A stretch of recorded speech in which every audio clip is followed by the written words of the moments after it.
নমস্কার। দর্শরূপে দর্শভূজার এক নতুন পর্ব নিয়ে আমি বাপিয়া চলে এসেছি তোমাদের সামনে।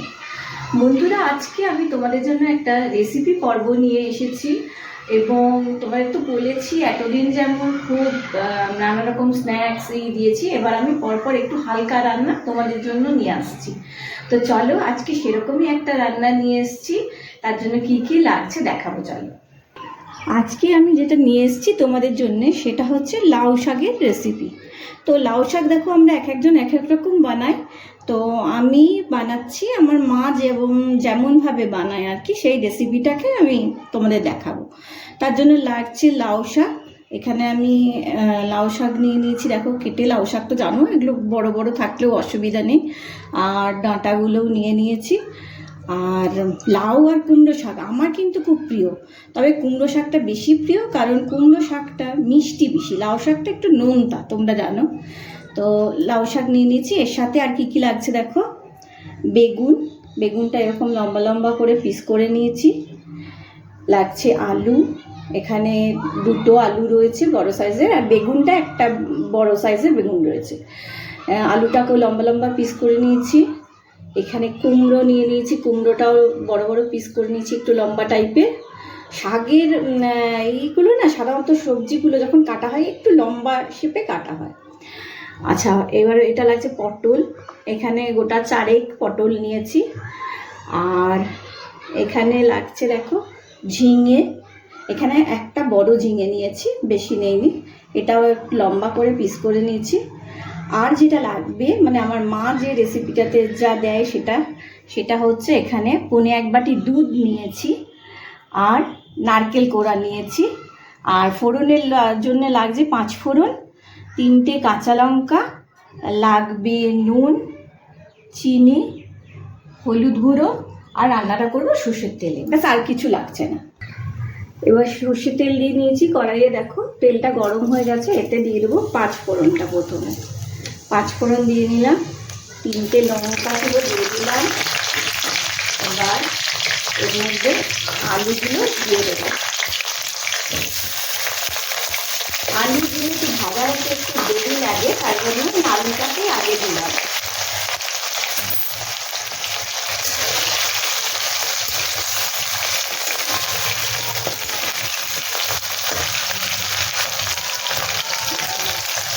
আলুটা ভাজা হচ্ছে।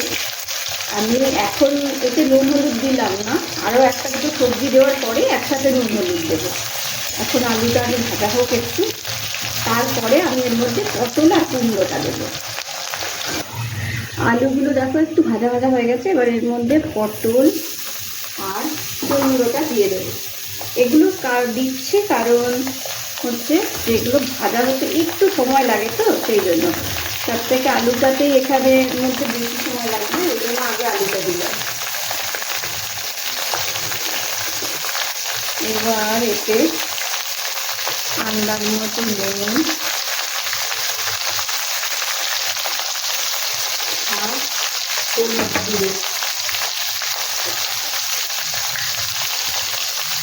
হলুদ গুঁড়ো দিয়ে দেবো। দিয়ে এটাকে ভালো করে মিশিয়ে নেবো, এগুলো সাথে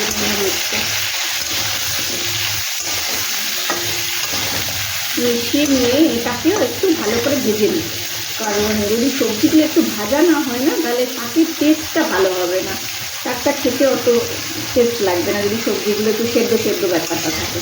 তাই জন্য একটু ভালো করে এগুলো ভেজে নেবো। এগুলো একটু ভাজা হোক, তারপরে অন্য সবজি দেবো। এবার দেখো, এই সবজিগুলো ভাজা হয়ে গেছে একটু। এবার দিয়ে দেবো বেগুন। আর তোমরা জানো যে বেগুন ভাজা হতে বড্ড কম সময় লাগে, তাই জন্য বেগুন আর ঝিঙেও বেশি সময় লাগবে না। এটা দিয়ে দিলাম। আর দেখো, আর একটু নুন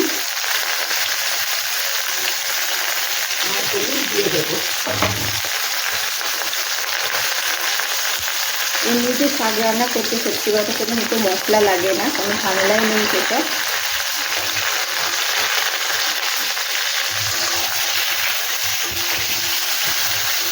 এবার এগুলো আর একটু ভাজা হবে, কারণ বেগুনটা আর ঝিঙেটা যেহেতু নুন দিয়েছি একটু কমে তো যাবে, এবার ওটা কমে গেলে তারপরে শাকটা দেবো। এগুলো দেখো ভাজা হয়ে গেছে, এবার আমি লাউ শাকগুলোর মধ্যে দিয়ে দেবো। এখন তো দেখো লাউ শাকটা দিচ্ছি মনে হচ্ছে কতটা, কিন্তু এরপরে জল দিয়ে শাকটা টেনে যাবে, একদম একটুখানি হয়ে যাবে। সব দিলাম, এটাতে একটু নুন দিয়ে দিলাম, একটু হলুদও দিয়ে দিলাম, অল্প দিলাম, দিয়ে এটাকে সবকিছুর সাথে মিশিয়ে এটাকে চাপা দিয়ে দেবো, কারণ শাকটা কমতে লাগবে আর সবজিগুলো সেদ্ধ হবে। আমি এখন এটাতে জল দিচ্ছি না, কারণ ঝিঙে বেগুন এগুলো সব থেকে পটল থেকে জল বেরোবে, তো এখন দিচ্ছি না। পরে যদি লাগে বা শাক থেকেও বেরোবে, পরে যদি লাগে তখন দেখা যাবে। তো এখন আমি এটাকে চাপা দিয়ে দেবো। এবার দেখো আমি বললাম যে জল দেবো না, দেখো কত জল বেরিয়ে গেছে শাক থেকে আর পটল ঝিঙে এগুলো থেকে। আচ্ছা, এটা অনেকটাই সেদ্ধ হয়ে গেছে। এবার আমি এর মধ্যে এই যে দুধটা রেখেছিলাম, দুধটা দিয়ে দেবো।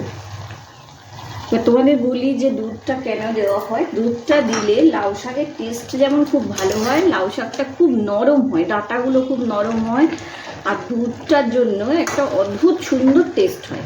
এর জন্য লাউ শাক আর কুমড়ো শাকে দুধ দেবে, দেখবে খুব ভালো হয় খেতে। আমি মাঠ থেকেই এটা দেখেছি। আচ্ছা, এটা দিলাম। এবার এই যে নারকেল কোড়াটা ছিল, নারকেল কোড়াটা পুরোটা দিয়ে দিলাম এর মধ্যে। আর দেবো যেটা, সেটা হচ্ছে স্বাদের জন্য চিনি।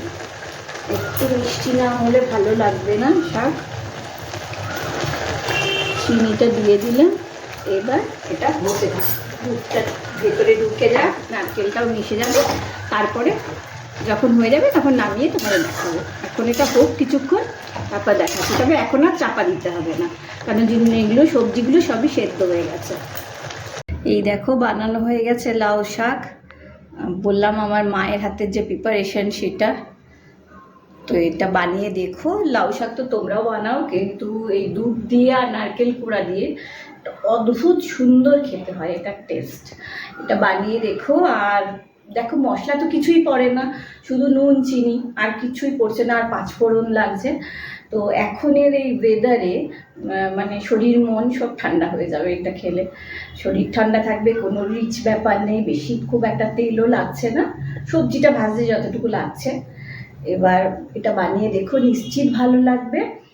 আর যদি ভালো লাগে তাহলে আমার এই ভিডিওটাকে লাইক দিও, প্রচুর প্রচুর মিষ্টি মিষ্টি কমেন্টস করো, আর চেনা জানা বন্ধু বান্ধব আত্মীয় স্বজন সবার মধ্যে ভিডিওটাকে ছড়িয়ে দিও। তাদের বলো একটু আমার চ্যানেলটাকে সাবস্ক্রাইব করতে। আজ আর বেশি কিছু বলছি না, আজ আসি।